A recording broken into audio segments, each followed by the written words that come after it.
Sorry guys, ചാണ ചവിട്ടി. കുഴപ്പമില്ല, ഞാൻ തൃശ്ശൂരിൽ നിന്നാണ്.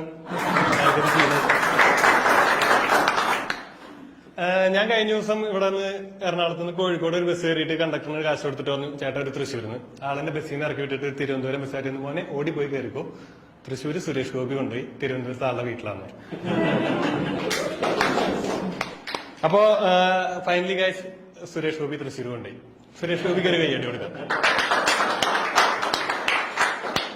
ഞങ്ങൾ അത്ഭുതത്തിൽ കുറഞ്ഞ ഒന്നും ഇദ്ദേഹത്തിൽ നിന്ന് പ്രതീക്ഷിക്കുന്നില്ല. അതായത് ഞങ്ങൾ ഇനി റോഡിനെ പറ്റി കംപ്ലൈന്റ് ചെയ്യില്ല, കാരണം ഞങ്ങൾ മെട്രോ ആണ് പ്രതീക്ഷിക്കുന്നത്. അതുപോലെ തന്നെ നിങ്ങളൊക്കെ വെറും പൗരന്മാരെ തുടരുമ്പോ ഞങ്ങൾ പ്രജാദൈവങ്ങളാണ്. അപ്പോ ഇവിടെ എത്ര പേര് തൃശ്ശൂർക്കാരുണ്ട്? ഇപ്പൊ ആൾക്കാർ കുറെ പേര് സമ്മതിക്കണില്ല തൃശ്ശൂർക്കാരാണുള്ളത്. പക്ഷെ ഞാൻ തൃശ്ശൂർക്കാരനാണ്. ഈ തൃശ്ശൂർക്കാരെ സ്പോട്ട് ചെയ്യാൻ ഭയങ്കര എളുപ്പമാണ്. ഞങ്ങൾ ഏത് ഭാഷയും സംസാരിക്കും, തൃശ്ശൂർ ഭാഷയിൽ. ഞങ്ങൾ ഇംഗ്ലീഷ് പറയും, ഹൗ ആർ യു. ഞങ്ങൾ ഭായിമാരെ കൊണ്ട് പണിയെടുപ്പിക്കും, ബൈ കാം കരോ. എന്തിന്? ഞങ്ങളുടെ സ്വന്തം നടി ഗായത്രി സുരേഷിനെ തെലുങ്കിൽ അഭിനയിക്കാൻ പറ്റും. ഗായത്രി സുരേഷ് അവിടെ പോയിട്ട് പറഞ്ഞു, ചുസ്താനെ ചുസ്തേ ചുസ്തു ചുസ്തേ. അതുകൊണ്ട് തൃശ്ശൂർക്കാരെ സ്പോട്ട് ചെയ്യാൻ ഭയങ്കര എളുപ്പമാണ്. എന്റെ ഇത്തരം തമാശകൾ കേൾക്കുമ്പോൾ അമ്മയ്ക്ക് മനസ്സിലാവുന്നത് എനിക്ക് സ്റ്റാൻഡപ്പ് കോമഡിയിൽ വലിയ ഭാവിയില്ല എന്നാണ്. ഇപ്പോഴും അമ്മ എന്റെ അടുത്ത് പറയുന്നത്, മോനെ ഒരു PSC എഴുതിയാൽ ജോലിക്ക് കയറാൻ നോക്കണമെന്നാണ്. എന്റെ തമാശയേക്കാൾ മോശമാണ് എന്റെ തലച്ചോറ് എന്നറിയുന്ന ഒരു വ്യക്തി കൂടിയാണ് എന്റെ അമ്മ. അതായത് ഞാൻ മണ്ടനാണെന്ന് എന്റെ അമ്മയ്ക്ക് അറിയാം. നിങ്ങളൊരു മണ്ടനാണെങ്കിൽ അത് നിങ്ങളുടെ ക്ലാസ് ടീച്ചർ നിങ്ങളുടെ അമ്മേനെ അറിയിക്കും. അതെങ്ങനെ അറിയിക്കാന്ന് വെച്ചാൽ PTA മീറ്റിംഗ് എന്ന് പറഞ്ഞിട്ട് ഇവര് വിളിക്കും നമ്മുടെ അമ്മേനെ. എന്നിട്ട് അമ്മയുടെ അടുത്ത് പറയും, ഇവന് നല്ല ബുദ്ധി ഉണ്ട്, ഇത് ഉപയോഗിക്കേണ്ടത്. ഇത് കേട്ടാൽ നിങ്ങൾ മനസ്സിലാവണം നിങ്ങളൊരു മണ്ടനാണ്.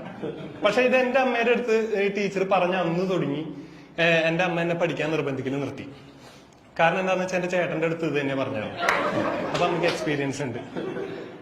അപ്പോ ഇത്രയും മണ്ടനായ എന്റെ അടുത്ത് അമ്മ എന്ത് കണ്ടിട്ടാണ് ഞാൻ PSC എഴുതണമെന്ന് പറയണതെന്ന് ഞാൻ എടുത്ത് ചോദിച്ചു. അപ്പൊ അമ്മ എനിക്കൊരു വീഡിയോ കാണിച്ചു തന്നു. നോക്കിയപ്പോ അതൊരു ധ്യാന കേന്ദ്രത്തിലെ വീഡിയോ ആണ്. ഒരു ചേച്ചി അവിടെ സ്ഥിരമായി ധ്യാനം കൂടുന്ന ഒരു ചേച്ചിയാണ്. ചേച്ചിയും അച്ഛനും കൂടി നിൽക്കുന്നുണ്ട്. ചേച്ചി PSC എഴുതിയ അനുഭവം പറയാൻ വന്നേക്കാണ്. ചേച്ചി PSC പരീക്ഷ എഴുതാൻ പോയി. പരീക്ഷ പേപ്പർ ചേച്ചിക്ക് കിട്ടി. ഒരൊറ്റ ചോദ്യത്തിന്റെ ഉത്തരം ചേച്ചിക്ക് അറിയില്ല. സ്വാഭാവികം, പഠിക്കുന്ന സമയത്ത് ക്രിക്കറ്റ് കളിക്കില്ല, പ്രാർത്ഥിച്ചു നടന്നാലും ചോദ്യങ്ങൾ കണ്ട ഉത്തരം കിട്ടാൻ സാധ്യതയില്ല.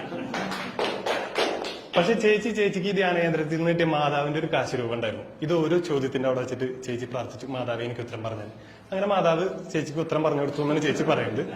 അങ്ങനെ ചേച്ചി 100 ചോദ്യം എഴുതി 90 എണ്ണം ശരിയായി ചേച്ചിക്ക് ജോലി കിട്ടി.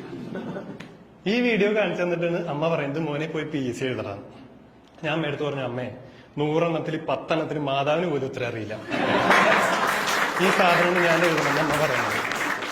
ഇത് അമ്മയ്ക്ക് ഇഷ്ടപ്പെട്ടില്ല. അമ്മ പറഞ്ഞു, മാതാവിന്റെ ബുദ്ധിനെ നീ ചോദ്യം ചെയ്യേണ്ടതാണ്. ഞാൻ പറഞ്ഞു, മാതാവിന്റെ ബുദ്ധി നമ്മൾ പറയേണ്ടതാ. സ്വർണ്ണം പോയി ചേരി ചെമ്പീരിയിടം കിട്ടിയപ്പോ ലോകസഭ സീറ്റ് കൊടുത്ത ആളാണ്. സംഭവം ഞങ്ങളുടെ ലൂർദ് പള്ളിയിലെ ലൂർദ് മാതാവ് സ്നേഹം കൂടുമ്പോ സുരേഷ് ഗോപിനെ ചെമ്പമ്മിനോദ എന്നാ വിളിക്കുന്നത്.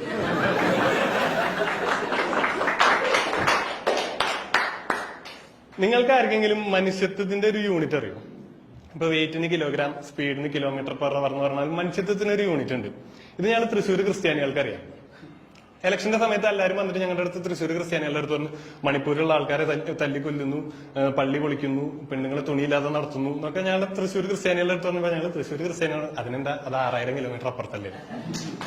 അപ്പൊ ഹെൻസ് പ്രൂവ് മനുഷ്യത്വം is inversely proportional two kilometre കൂടുന്തോറും മനുഷ്യത്വം കുറയും. ഈ കാരണം കൊണ്ടാണെന്ന് എനിക്കറിയില്ല, എനിക്ക് ദുബായിലുള്ള ചേട്ടനെ ഇപ്പൊ കണ്ണിന് നേരെ കണ്ടുകൂടാ. സംഗതി സത്യം പറഞ്ഞു കഴിഞ്ഞാൽ മണിപ്പൂരും BJP ജയിക്കേണ്ടതായിരുന്നു. പക്ഷെ വെക്കൻ കിരീടം കൊണ്ടു ചെന്നപ്പോ അവിടുത്തെ മാതാവിന് തലയില്ല. പിന്നെ ഇത് എവിടെ വയ്ക്കും? കേരളത്തിലെ അച്ഛന്മാരുടെ റബ്ബർ ഷീറ്റിന്റെ ഇടയിലോ? That's my time. Thank you guys.